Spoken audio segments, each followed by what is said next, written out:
Oh, I'm not dead, but I have not had time to film or record anything, so figured I'd come on here live just in case anybody was wondering why I haven't put anything out in 2 weeks now.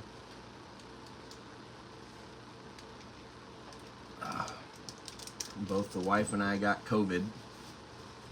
We're both better now, but took us both down for about 8-9 days each. So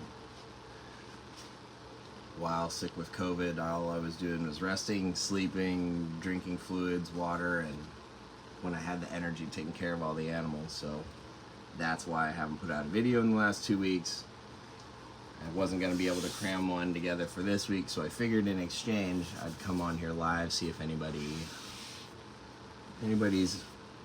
hanging out. I've got a little bit of spot cleaning to do on some babies. Tonight's going to be a big feeding night, but I don't film or do any of that stuff live. I need an empty bin. I need a clean bin.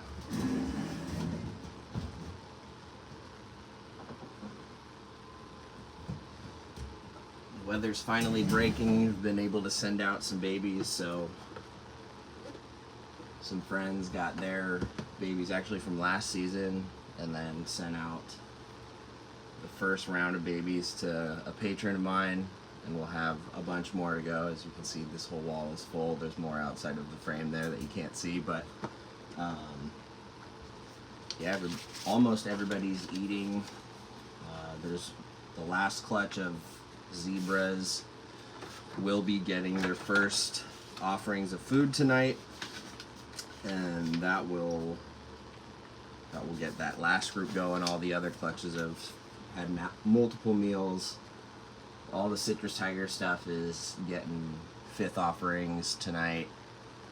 Xanax stuff is doing really well, which also, speaking of the Xanax stuff, all this shed testing, I'm only waiting on like 10 more animals out of my entire population to give me a shed sample, so I can finally have a shed sample from every animal. It's either a visual het, posset, whatever, for the Xanax stuff, both coastal and Papuan, so we can send that off.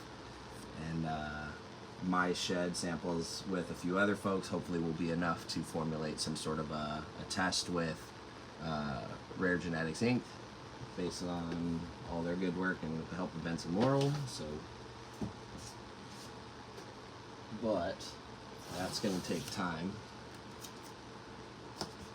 By the end of this week, hopefully I'll have a video ready for next week, so you guys aren't sitting around waiting on me. Very nice. These Papuans are starting to shed. They are looking really, really good.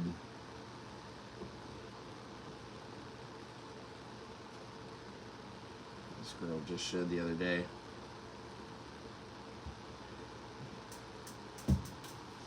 Look at that. And this girl is not even from the more anticipated high-colored clutch from Redman. This is from a multiple-time proven West Papuan male who's dark, but he's the sire of Redman, so he throws some colorful stuff. Paired him to a dark female named Autumn. So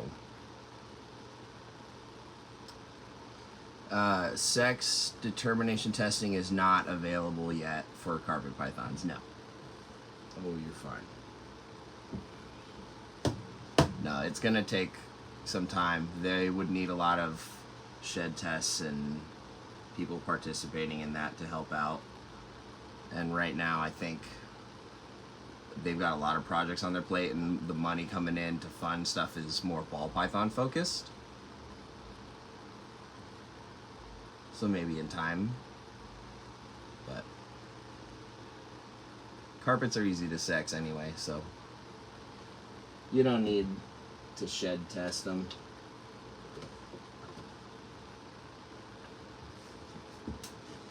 They pop super easy right out of the egg, very first day when they hatch.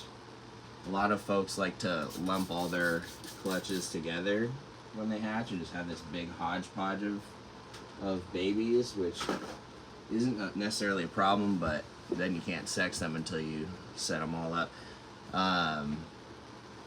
Terrible at popping. Yeah, I mean, if you're not good, don't force it. Don't hurt the animal. See if anybody nearby you can. You can always probe, but probing while they're little and feisty is not easy as well. So practice, practice, practice. That's how I learned. A lot of practice learning how to probe, pop, all that good stuff. Actually, starting with ball pythons is pretty easy because they're pretty big enough where you're not going to hurt them. You can kind of get a feel for it. Let's see.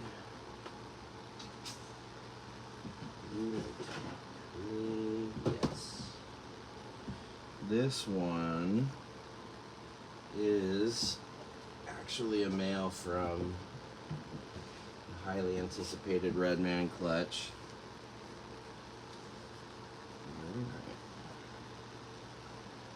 Let's see if I can show you this guy. You're alright.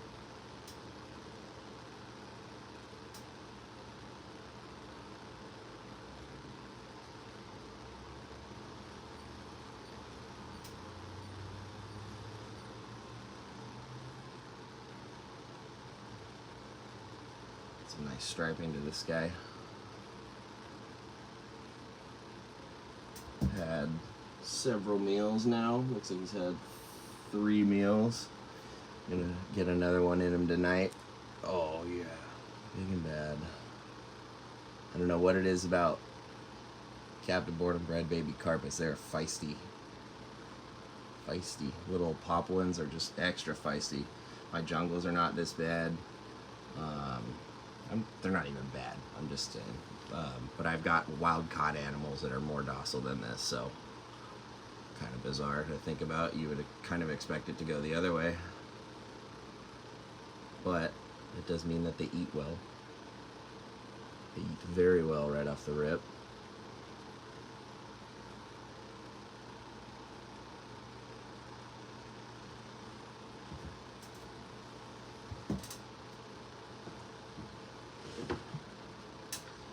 I haven't photographed the popwood carpets yet or any of the jungles because 1, the jungles aren't ready. 2, popwoods are almost ready, but I like to sit on them and take my time with them so I can figure out what I want to keep, if anything.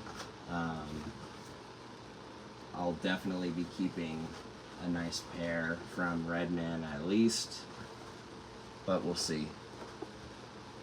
Can we see one of the zebras? Sure, absolutely. A couple of really nice striped zebras haven't taken any food for me yet. I don't know what it is. There's always a couple jungles that like to make me work for it. But yeah, let me grab one.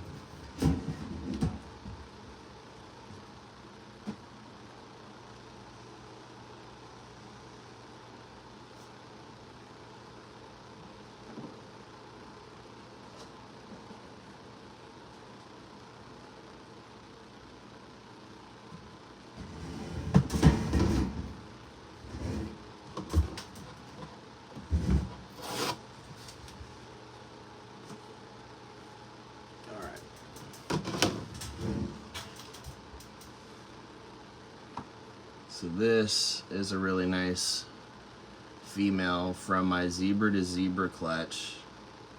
This girl has yellow already. Let's see if I can block my face out. But is not eating yet. Doesn't want food just yet. Has the attitude, but thanks, Jordan. Yeah, feeling better. Went back to work on Sunday, right back at it. My wife was sick and now she's back at work too, so we're doing all right. Yeah, you know, if you had that attitude towards food, that would be great. So yeah, this is one of the nicer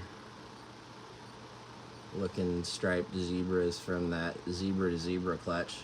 All the zebras that came out, all 7 came out with this nice sort of reverse stripe, which is sweet. 4 out of 8 on my clutch are eating and on their 5th meals. The other half are not. I would try chick down. take the frozen meal you intend to feed, wash it with dish soap before it's thawed, and then leave it to thaw in some chick down, get it hot in some chick down, and then try that. Yeah, this girl's really pretty. They're all not so bad.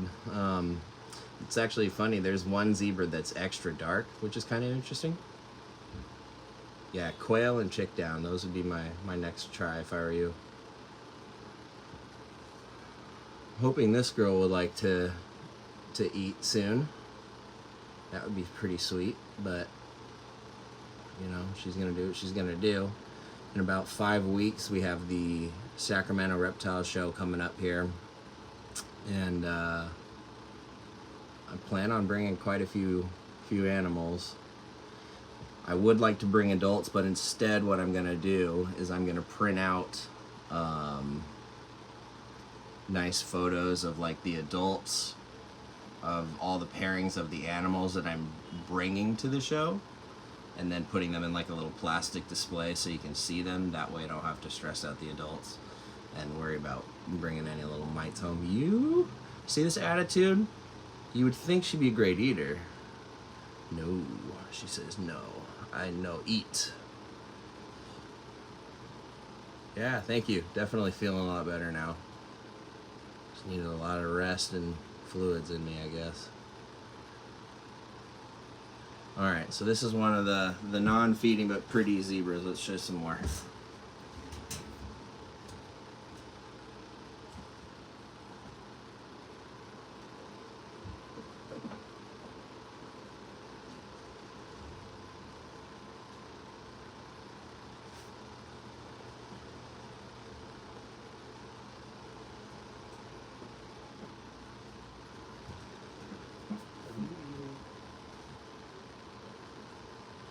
This is a funky little jungle that came from that zebra to zebra pairing. I'm always curious about how the quote normal jungles come out from zebra to zebra pairings. This one oddly somewhat striped. This girl's had a couple meals so far. This is a female. And you know, call me harsh or extra cynical or over judgmental or whatever, but I'm not very impressed by the normal jungles that came out from the zebra to zebra clutch. They, like, I don't know, some people might like the other looks. They don't do anything for me, so they'll all be available. Some of my wonderful patrons are here and they obviously get first crack at stuff, but when I make jungles that are just jungles for a certain look, it's not going to be from a zebra to zebra clutch, although sometimes you get some funky stuff that comes out. But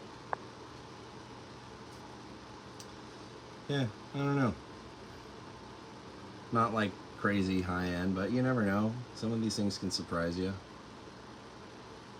2 meals in, not so, oh, you're fine. Drama, save it, save the drama for your mama. Yeah, kind of funky looking little jungles. Yeah, I drank a ton of orange juice too. Orange juice, water, and Gatorade. That's what seemed to save me. And a bunch of smoothies from like the local Jamba Juice or whatever. So, alright, let me run this girl back. What else? Any special requests on babies?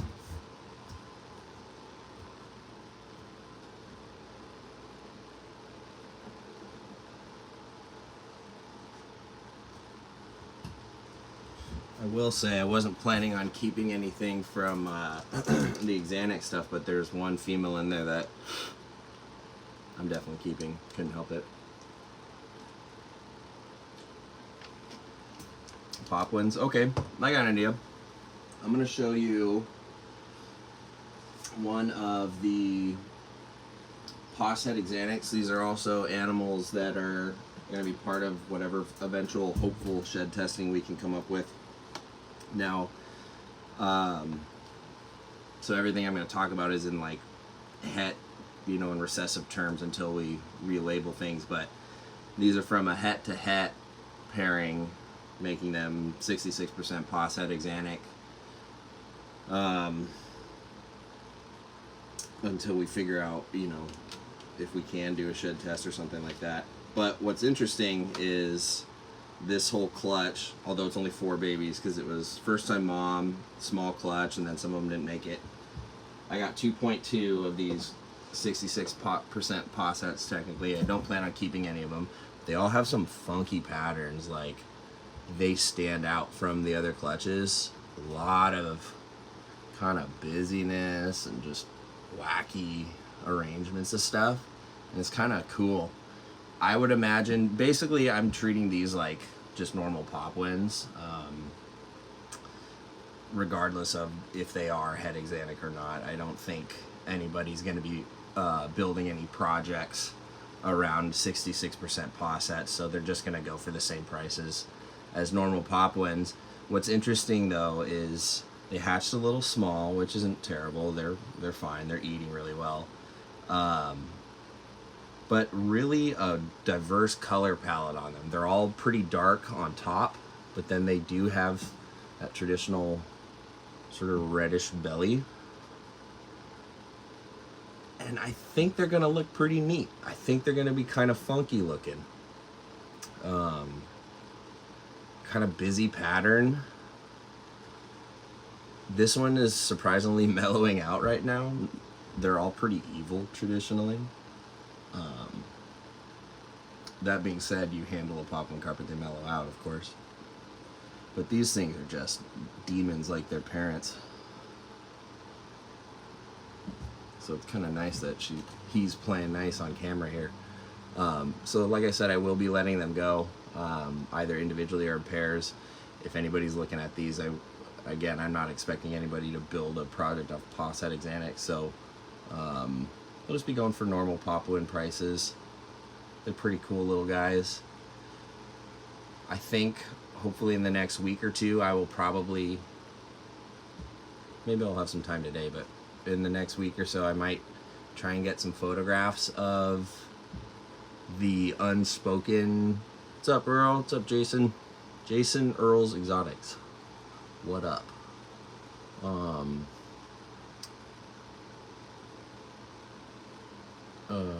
What was I saying? COVID brain. Oh yeah, I do plan on getting a bunch of stuff up on Morph Market. I have, let's see,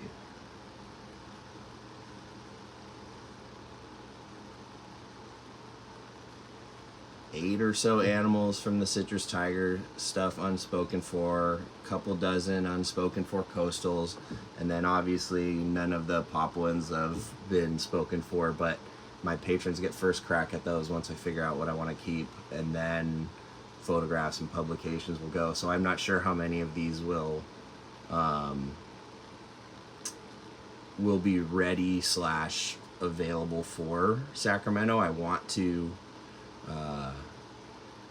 get on my business game here and get them photographed for all my patrons so they can figure it out, but I have a tally, and then basically whatever's left will be available. I plan on doing the SAC show with my shop, GX3, and then what's up, Jeremy? And then yeah, everything on Wharf Market. So if anybody wants pop one carpets, be ready. They will be coming once my patrons get their first crack. What I'll probably do is send out another questionnaire to them to figure out what everybody's wants and needs in the pop one in the jungle department as far as what I've got. Double check that, then I'll have an idea of what will be available, what I can photograph and let go of publicly, because no sense in photographing and doing all the hard work for stuff that's already going to be spoken for.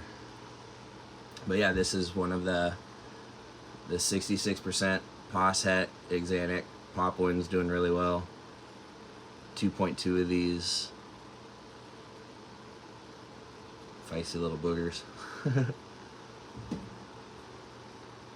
Alright, no. Yep. Back in your hole. So I mentioned there was a female. So this is the weird thing about the Xanthic stuff, which I'm hoping once we get enough shed samples and send them in, hopefully it's a diverse enough array that Benson Morrill can run the test and we can then identify more concretely the mode of inheritance and how it stands for Xanthic, and then we can essentially have a shed test. And then once we do that, I can change the nomenclature of everything that's Tiger Possets or Posset Xanthic or whatever, and actually call it a single copy Xanthic or not. You know, the hobby will essentially determine whether or not we accept a terminology shift to super Xanthic or like visual Xanthic and single copy Xanthic, or if we keep head Xanthic for the single copy or what. We'll see. I'm up for discussing that with everybody, although my opinion doesn't mean anything.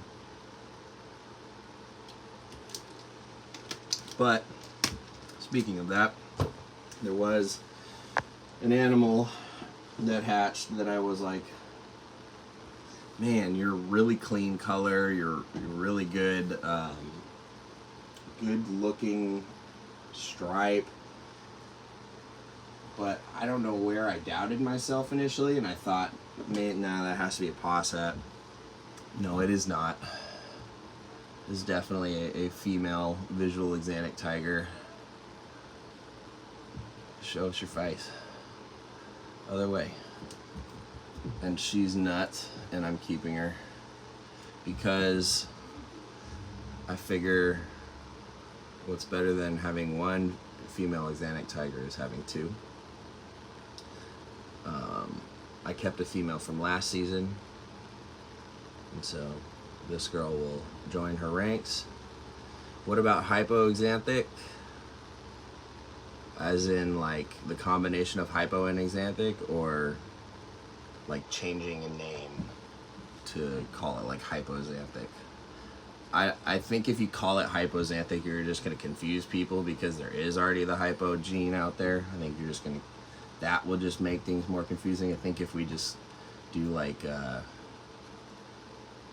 xanthic and super xanthic, for lack of a better way to do it. But so yeah, this girl decided she's super pretty and she's gonna stay. So I said okay.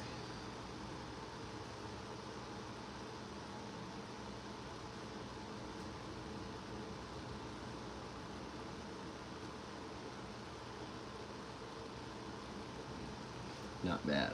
Not bad at all. The idea is that I would like to have breeder visual xanthic tigers on deck instead of tiger head xanthics, unless for some reason there's an issue with that, which I don't think there will be. In time, I will let go of my proven breeders, the hets that are making all these beautiful animals, but not yet. Going to put the hypo gene, hypo tigers with some xanthic tiger stuff, hopefully, and kind of go that route. Oh, I see what you're saying.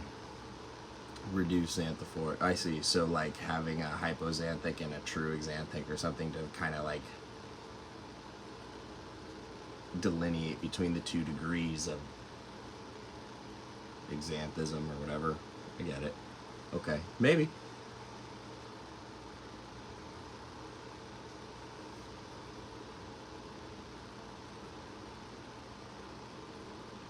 This girl's pretty sweet.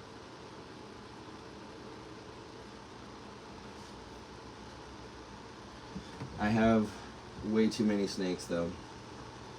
So I've also made an interesting decision. Where did that card go?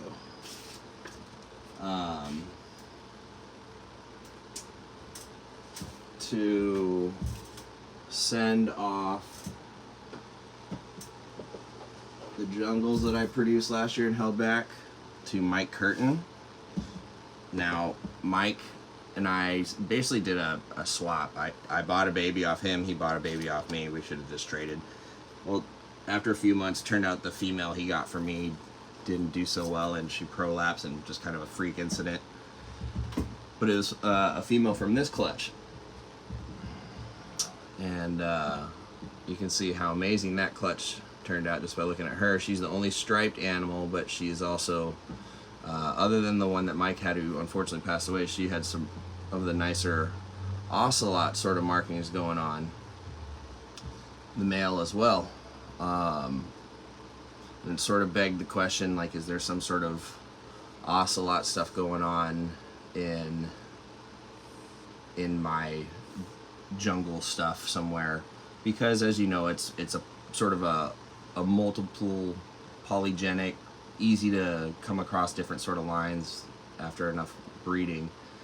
But the reason I want to send these to Mike is because he is essentially the ocelot guy, right?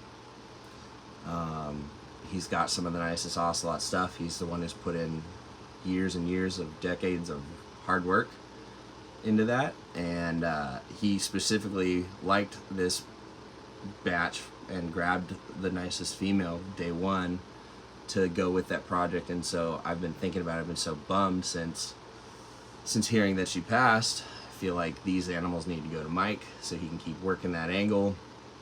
And, you know, should something come of it later down the line and they, you know, breed together and he finds out there is some sort of, you know, cool ocelot stuff going on, then I told him, you know, just send me a couple babies down the line. I really don't care. That's the beautiful thing about becoming friends with some of these people in the hobby, especially in the carpet python hobby, is that you find those guys that are just true lovers of the animals, pursuing something that they love, and it's not about the money, and you know that the animals come first. And so what I'm going to do is I'm going to send this girl and the male that I held back to Mike. No strings attached. It benefits me because I have too many animals and it helps free up some space, but I also sort of am keeping them in a way because they're with somebody I know and trust very well and who would take better care of them than me probably. And yeah, I still get to see updates on them, get to see them grow and know that they're going to do really well with Mike. And so yeah, in a few weeks these will be going to Mike. I thought about making a whole video talking about, do I have an ocelot project? And you know, looking at these markings, I would say, you know, he could line breed it into what he's got, and yeah, support that argument that there is some sort of ocelot stuff going on. He could also breed them together and do that too. So what better way to find out than send them to Mike?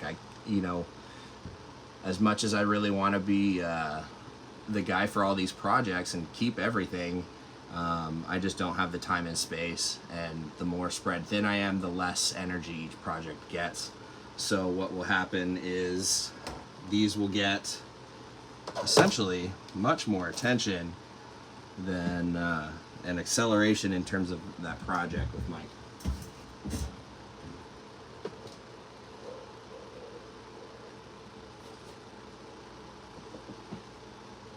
So that is pretty exciting.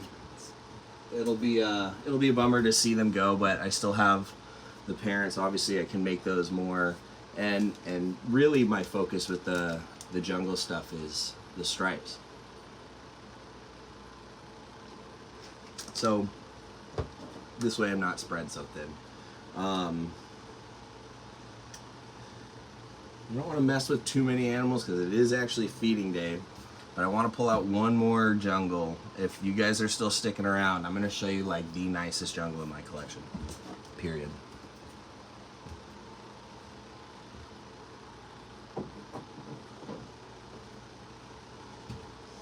And I didn't produce her.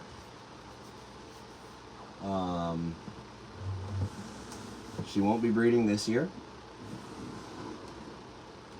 She might breed next year, but maybe not. We'll see. I'm in no rush. But this girl, for just a jungle on her own right, is fantastic. Color, has it in spades. Her yellows, bright as can be. Her blacks, crisp and velvety as can be.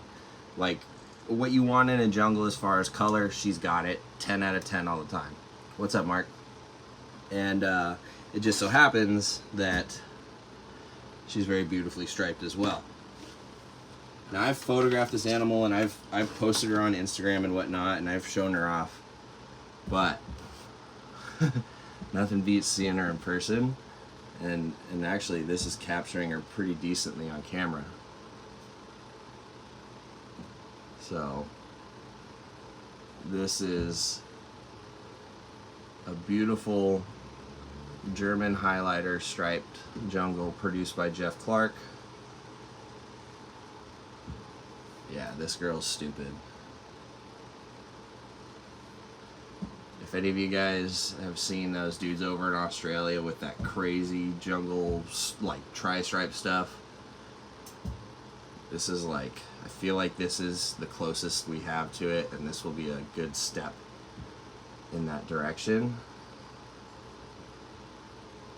So whenever she is ready, she most certainly will be paired with my male striped jungle that I have currently, who's a proven breeder that I produced in 2019. And unless I produce a nicer one by then, because if she doesn't breed for 2 or 3 years, I could produce a really crazy striped male in the next year or two, who knows. Hello from sunny Scotland. Oh, thanks, appreciate it. Thanks for joining. So ultimately, the focus for the jungles is to make striped jungles even better than this, with this caliber of color. So we'll see what we can do. It might take me 20 years, but that's okay.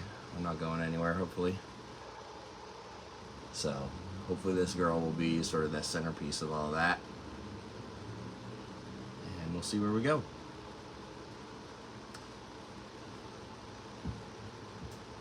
See, she's good size right now. She's taking medium rats. So she'll probably be up to size in 2 seasons, I would think. By then she'll be about 4.5. So we'll see what happens. That gives me 2 years, or gives me 1 more year to really see what I can do with some striped stuff before plugging her in.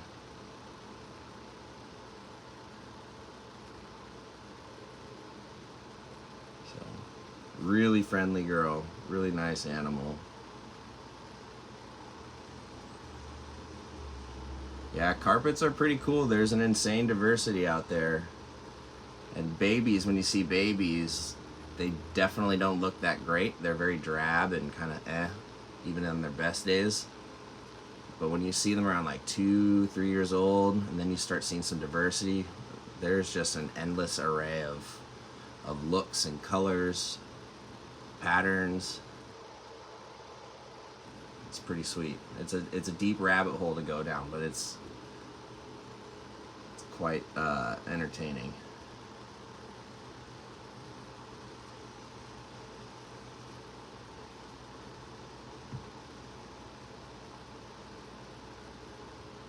So yep, hopefully I will be able to make some pretty stupid, insane striped jungles in the next few years. See what happens, along with more hypo tiger stuff, axanthic tiger stuff, you name it. This coming season I do plan on pairing my possible super hypo tiger male to a tiger head axanthic female, so start plugging that in, we'll see where we go. But again, the reason I came on here live today is because I haven't put out a video in 2 weeks because I got COVID and was sick, and I just haven't been able to put in the time to film and edit anything. So hopefully I'll get back on my horse this week. Ambulance.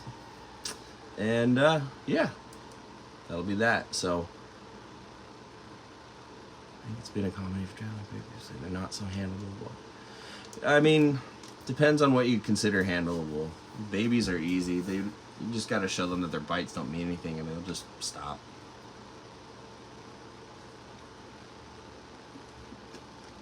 So All right. Well, thanks for everybody popping on here. Hope everyone's doing well. Hopefully you all avoid COVID, unlike I did. And yeah, I'm gonna go get some lunch. Catch you all later. Hopefully next week you'll see a video from me that's not live and random. So, but appreciate you guys joining in. Gracias. Later.